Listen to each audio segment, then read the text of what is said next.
그는 올해로 62이었다. 한평생 성실하게 살아왔고 정년퇴직을 마쳤다.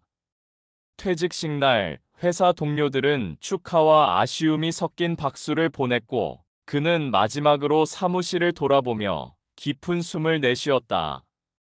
수십 년간 새벽같이 출근해 묵묵히 일한 자리, 그곳은 이제 더 이상 그의 것이 아니었다. 이제는 좀 쉬어야지. 사람들은 말했지만 그의 마음은 편치 않았다. 매달 들어오는 연금은 생활비로 간신히 맞출 만한 수준이었고 남은 노후는 길었다. 은퇴 후 20년, 어쩌면 30년을 더 살아야 한다는데 그 세월을 어떻게 버틸 수 있을까? 집은 있었지만 대출금도 남아 있었고 손주들이 커가는 걸 보니 학비와 결혼자금 같은 부담도 언젠가는 닥쳐올 것 같았다. 무엇보다 그는 자식들에게 짐이 되고 싶지 않았다. 내 힘으로 내 노후를 준비해야지. 애들한테 손 벌릴 수는 없지. 그 생각이 그의 가슴을 무겁게 짓눌렀다. 퇴직 후 며칠은 여유로웠다. 아침에 늦게 일어나고 아내와 함께 공원을 산책하며 오랜만에 편안한 시간을 보냈다. 하지만 시간이 지날수록 공허함이 커졌다. 하루 종일 할 일이 없다는 건 생각보다 더 큰 고통이었다. 가끔 텔레비전을 켜면 뉴스에서는 집값 이야기가 빠지지 않았다. 어디는 몇 억이 올랐다더라.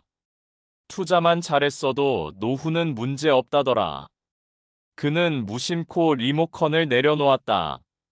가슴속에서 알 수 없는 초조함이 올라왔다. 자신은 평생 일만 하느라 그런 기회를 한 번도 잡지 못했다. 그리고 지금 눈앞에 퇴직금과 노후 자금이 놓여 있었다. 혹시 나도 할 수 있지 않을까? 친구들과 모임을 나갔을 때였다. 후배 하나가 술잔을 기울이며 말하곤 했다.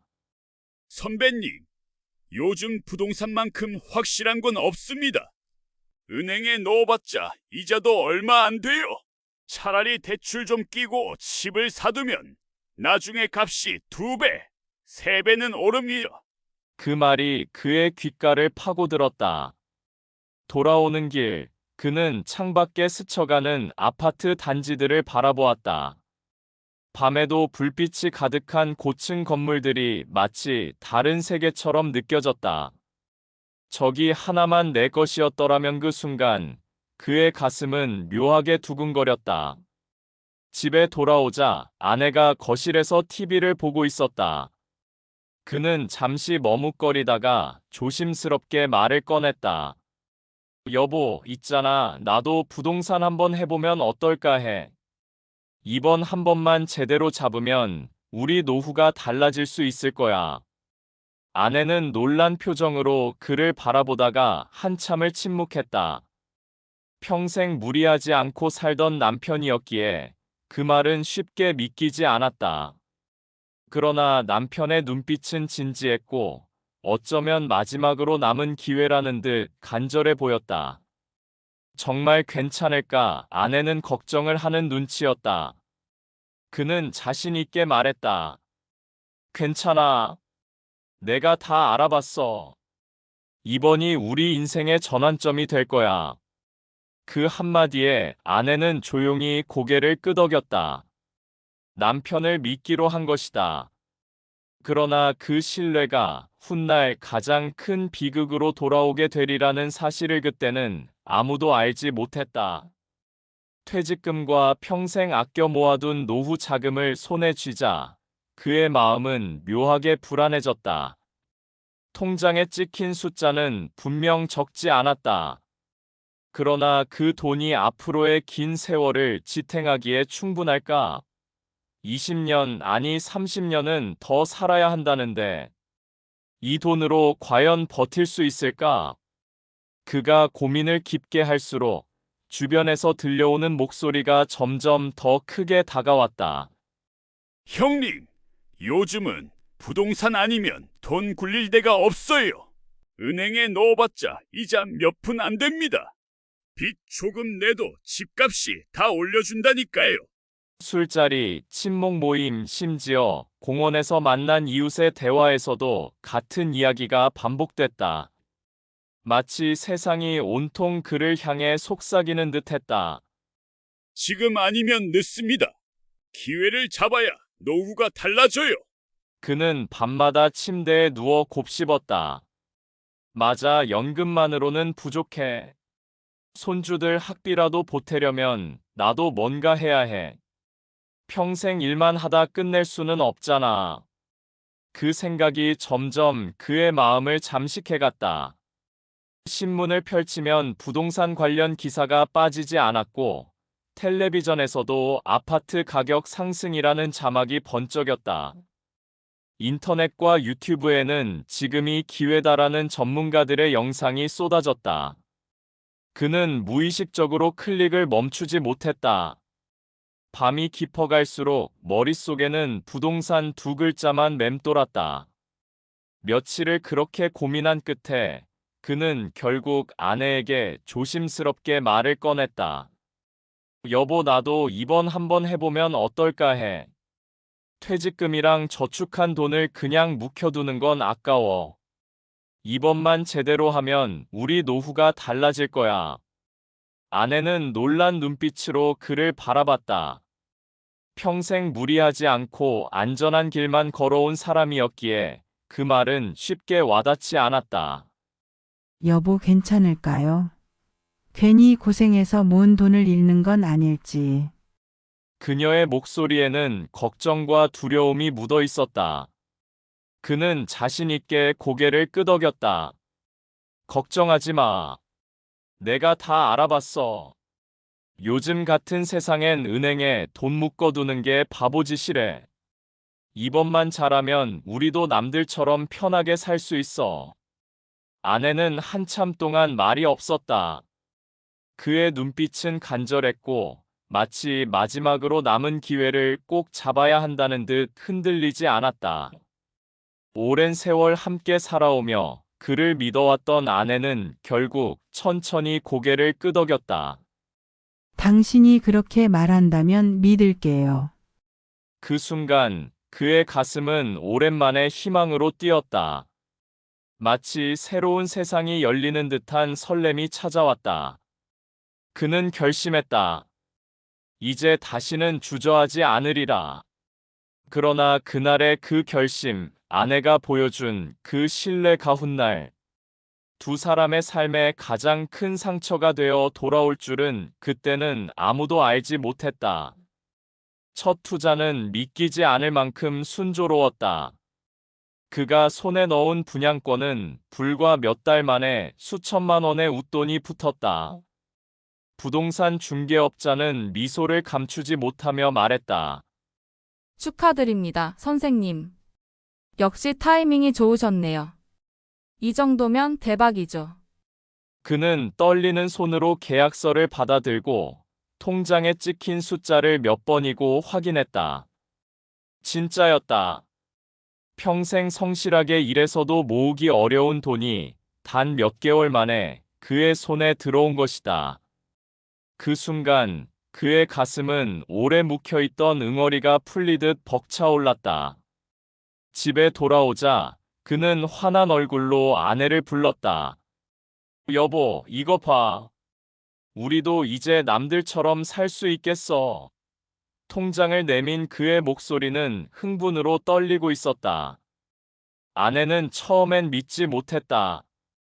그러나 숫자를 확인하자 눈가가 붉어졌다. 정말 이렇게나 많이? 평생 허리띠를 졸라매며 살아온 그녀에게 그 돈은 마치 꿈처럼 느껴졌다.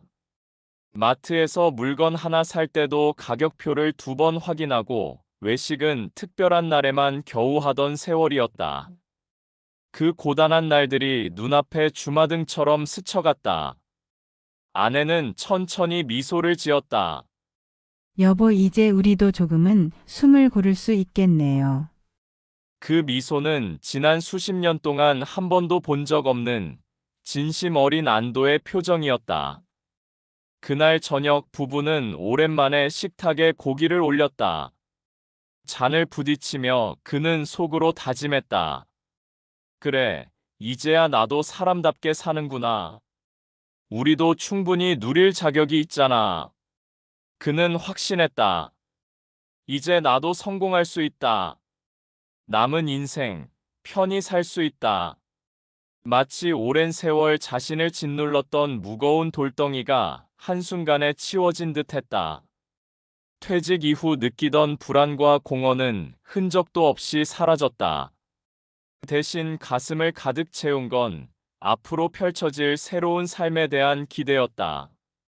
밤이 깊어도 그는 쉽게 잠들 수 없었다. 통장에 찍힌 숫자가 눈앞에서 계속 아른거렸고 머릿속에는 한 가지 생각이 자리 잡았다. 이렇게만 하면 돼. 내가 너무 늦은 게 아니었어. 이제 시작이야. 그는 자신도 모르게 웃음을 지었다. 아내의 미소, 통장의 숫자, 그리고 부동산 중개업자의 축하 인사까지 모든 것이 그에게는 성공의 신호처럼 느껴졌다. 평생 남의 이야기에 불과했던 한 방에 인생이 바뀌는 순간을 자신이 직접 경험한 것이다. 그러나 그는 알지 못했다. 첫 성공이 가져다준 달콤한 확신이 곧 그를 더 큰 위험 속으로 끌고 들어가리라는 사실을. 그날의 웃음은 분명 진심이었지만 동시에 앞으로 다가올 거대한 파도의 전주곡이기도 했다. 시간은 빠르게 흘렀다. 처음 몇 달은 괜찮았다. 분양권 값은 여전히 오르는 듯 보였고 주변 사람들도 투자 이야기에 들떠 있었다. 하지만 어느 순간부터 균열이 보이기 시작했다. 뉴스에서 흘러나오는 앵커의 목소리가 그의 귀를 때렸다. 한국은행 기준금리 추가 인상 발표. 대출이자 부담 증가로 가계 비상. 부동산 시장 과열 후 조정 국면 진입. 그는 리모컨을 꺼버리며 중얼거렸다. 언론은 늘 이렇게 겁을 주지. 잠깐 조정일 뿐이야. 그러나 마음속 깊은 곳에서는 작은 불씨가 피어오르고 있었다. 어느 날 함께 술잔을 기울이던 후배 하나가 조심스럽게 말을 꺼냈다. 선배님, 요즘 분위기 안 좋아요. 금리 오르고 거래도 끊겼다던데 혹시 너무 무리하신 건 아닌가 걱정됩니다. 그는 일부러 크게 웃어넘겼다. 야, 세상 물정 모르는 소리 하지 마라. 땅은 절대 배신 안 해. 조금만 기다리면 다시 오른다. 목소리는 여전히 당당했지만 손에 쥔 술잔이 미세하게 흔들리고 있었다. 집에 돌아오자 아내가 기다렸다는 듯 물었다. 여보, 요즘 뉴스 보니까 분위기가 안 좋은 것 같던데 정말 괜찮은 거지? 우리 전 재산인데 그녀의 눈빛은 불안으로 가득 차 있었다. 그는 한순간 말문이 막혔다. 그러나 곧 일부러 더 크게 웃으며 답했다. 괜찮아. 당신은 걱정할 필요 없어. 나를 믿어. 말끝은 단호했지만 그의 손끝은 이미 떨리고 있었다. 침묵이 흘렀다. 아내는 그의 손을 꼭 잡았지만 그 온기 속에서 전해지는 미세한 떨림을 느끼고 가슴이 서늘해졌다. 그녀는 아무 말도 하지 못한 채 그저 남편의 얼굴만 바라보았다. 그는 스스로를 다독였다. 괜찮아, 다시 오를 거야. 그동안 그래왔잖아. 이번에도 다르지 않아. 그러나 속으로는 알 수 없는 두려움이 차갑게 번져가고 있었다. 그가 알지 못한 건 이미 시작된 작은 균열이 거대한 파국으로 이어지고 있다는 사실이었다. 그리고 어느 날 모든 것이 무너져 내렸다. 금리는 가파르게 치솟았다. 은행에서 보내온 안내문에는 이자율이 또 올랐다는 차가운 문장이 적혀 있었고, 그는 그것을 읽을 때마다 가슴이 내려앉았다. 처음엔 대수롭지 않게 생각했다. 조금 오르다 말겠지. 그러나 그 오름세는 끝이 없었다. 집값은 곤두박질 쳤다. 한때는 서로 사겠다고 몰려들던 집들이 이제는 아무도 찾지 않았다. 분양 사무소 앞은 적막했고 그는 들러붙은 전단지만 바라보다 발길을 돌려야 했다. 매달 내야 할 대출 이자는 눈덩이처럼 불어났고 빈집은 늘어만 갔다. 그리고 어느 날 새빨간색의 연체 통지서가 그의 우편함을 가득 메웠다. 그는 그것들을 손에 들고 현관 앞에 주저앉았다. 종이 위에 찍힌 붉은 글씨가 마치 피처럼 번져 보였다. 머리를 쥐어뜯으며 그는 처음으로 자신이 무너지고 있음을 실감했다. 밤이면 잠들지 못했다. 시계 초침 소리가 방 안에 울려 퍼졌다. 그는 가만히 누워 시계 바늘이 움직이는 것을 바라보다가 결국 자리에서 일어나 거실을 서성였다. 거울에 비친 얼굴은 몰라보게 초라해져 있었고 흰 머리는 더욱 늘어 있었다. 내가 왜 그랬을까 도대체 왜? 그는 수없이 중얼거렸다. 첫 성공의 달콤함, 그리고 그 순간에 들뜬 확신이 부메랑처럼 돌아와 가슴을 찔렀다. 그때 조금만 멈췄더라면, 조금만 신중했더라면 이렇게 되지는 않았을 것이다. 아내는 더 이상 말을 하지 않았다. 예전처럼 그를 붙잡고 묻지도 다그치지도 않았다. 그저 조용히 등을 돌리고 누워있을 뿐이었다. 그 침묵이 오히려 더 큰 벽처럼 느껴졌다. 한때는 모든 것을 나누던 부부였는데 이제는 서로의 눈을 마주치지 않는 사이가 되어 있었다. 아들의 얼굴에서는 실망이 고스란히 읽혔다. 아버지, 왜 그렇게 무리하셨어요? 그 한마디가 그의 가슴을 쥐어뜯었다. 평생 가족에게 든든한 버팀목이 되고 싶었지만 지금 그는 그 신뢰를 산산조각 내버린 존재였다. 딸은 아예 전화를 피했다. 예전 같으면 먼저 다정하게 안부를 묻던 딸이었지만 이제는 그의 전화번호가 뜨면 받지 않았다. 그는 휴대폰 화면을 멍하니 바라보다가 천천히 내려놓았다. 그 차가운 무반응이 그의 마음을 더욱 무너뜨렸다. 그제야 그는 깨달았다. 그가 잃은 것은 단순한 돈이 아니었다. 평생을 걸쳐 지켜온 가족의 믿음, 아내의 신뢰, 자식들의 존경, 그것이 사라진 것이었다. 그는 소파에 앉아 깊은 한숨을 내쉬었다. 집 안은 고요했지만 그 고요는 평화가 아닌 절망으로 가득 차 있었다. 마치 세상에서 혼자 남겨진 듯한 쓸쓸함이 그의 어깨를 짓눌렀다. 그리고 그는 비로소 알았다. 돈이란 결국 수단일 뿐 삶의 전부가 아니라는 것을. 그가 지키고자 했던 진짜 가치는 이미 손가락 사이로 흘러가 버렸다는 사실을. 마지막 남은 집은 결국 경매로 넘어갔다. 한때는 자랑스럽게 가족 앞에 내놓았던 등기부 등본이 이제는 차가운 법원 문서 속에 남의 이름으로 바뀌어 있었다. 그가 손에 쥔 것은 아무것도 없었다. 아니, 정확히 말하자면 빚더미와 설명할 수 없는 허무함 뿐이었다. 거실 한쪽에 쌓인 독촉장 더미를 바라보며 그는 긴 한숨을 내쉬었다.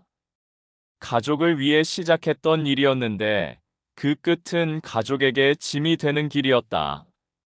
퇴직 후에도 당당히 서고 싶었지만 이제는 자식의 눈을 마주하는 것조차 힘겨워졌다. 아버지, 괜찮으세요? 어느 날 조심스럽게 건네는 아들의 물음에 그는 쉽게 대답하지 못했다.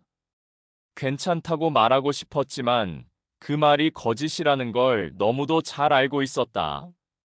그는 한참이나 고개를 숙인 채 침묵하다가 겨우 입을 열었다. 돈은 다시 모을 수 있다. 하지만 가족의 신뢰는 한 번 잃으면 되돌릴 수가 없더구나. 그 말에 방 안은 잠시 조용해졌다. 아내도 아들도 딸도 아무 말 하지 않았다. 그러나 그 침묵 속에는 분명 무언가가 있었다. 실망과 분노만이 아닌 지켜보겠다는 묵직한 마음이. 그는 천천히 고개를 들었다. 창밖에는 여전히 사람들이 오가는 아파트 단지가 보였다. 그 수많은 불빛 속에서 그는 깨달았다. 자신이 진정 지켜야 했던 건 남들처럼 큰 집도 통장에 찍히는 숫자도 아니었다는 것을. 그가 평생을 걸쳐 지켜야 했던 것은 바로 가족의 믿음과 사랑이었다. 그 소중한 가치를 잃지 않으려 시작한 투자였지만 아이러니하게도 그로 인해 가장 소중한 것을 잃을 뻔했다. 허무함은 여전히 남아 있었지만 그는 알았다. 남은 생은 다시 쌓아 올리는 시간이어야 한다는 것을. 비록 돈은 사라졌어도 가족이 곁에 있는 한 그는 완전히 무너진 것이 아니었다. 그날 이후 그는 욕심 대신 담담한 삶을 선택하기로 했다. 가족과 함께 소박하게 밥을 먹고 손주의 웃음을 바라보며 하루를 보내는 것. 그것이야말로 진정한 노후라는 사실을 이제야 깨닫고 있었다.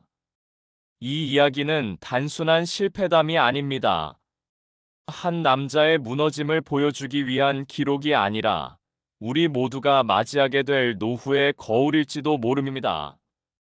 황혼의 나이에 찾아온 탐욕과 불안은 결코 그 한 사람만의 이야기가 아닙니다.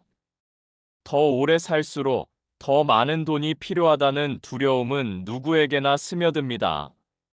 하지만 그 두려움은 종종 우리를 잘못된 길로 이끌고 결국 가장 소중한 것을 잃게 만듭니다. 우리의 노후를 지켜주는 것은 끝없는 욕망이 아닙니다. 투자의 성공이나 실패가 인생의 전부도 아닙니다. 정작 우리를 버티게 하는 힘은 곁을 지켜주는 가족, 함께 살아가는 사람들의 믿음입니다. 돈으로는 살 수 없는 그 신뢰야말로 진정한 노후의 자산입니다. 때로는 욕심을 멈출 줄 아는 용기가 필요합니다. 더 가지려는 손을 거두고 지금 곁에 있는 소중함을 바라보는 용기 말입니다. 그것이야말로 가장 값진 재산이자 후회 없는 삶을 지켜주는 힘일 것입니다. 우리 모두에게 필요한 것은 더 큰 집이나 더 많은 숫자가 아니라 마지막까지 함께 웃어줄 사람들, 그리고 그 믿음을 지켜내는 선택일지도 모릅니다.